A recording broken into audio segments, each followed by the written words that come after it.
Emily Grant didn't trust anyone. Not the police, not her friends, certainly not the man who kept appearing in her life like a shadow. So when she ended up dead in what looked like a suicide, it was the end of her story. It was just the beginning of the one she had already written. Emily Grant was found dead in her studio apartment in Portland, Oregon, an apparent suicide.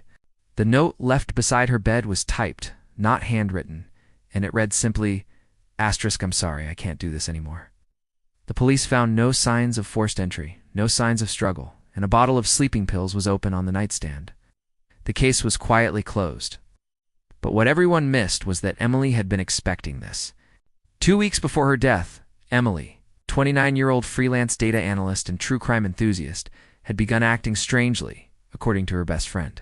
She had started documenting everything: emails, voicemails, location logs, even receipts.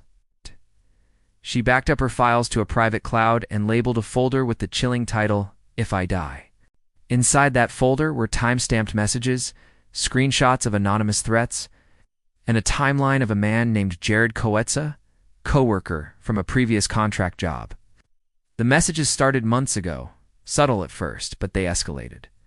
Emily had filed a report once, but there wasn't enough evidence to act on. The police told her to block the number and move on. But Emily didn't move on. She investigated. She tracked Jared's travel history, overlapping it with sightings of an unfamiliar car outside her building. She created a spreadsheet mapping the times she received threats against Jared's time cards, phone pings, and even gas station charges. The overlap was near perfect. Emily knew she was being watched. In her final week, she uploaded a scheduled email to be sent 48 hours after her death. It contained every file, neatly organized, with a summary and a list of timestamps that contradicted the suicide narrative. The recipient was her cousin Ann, investigative journalist. When the email went out, the story exploded. Experts reviewed the digital evidence. Jared was arrested trying to flee the state.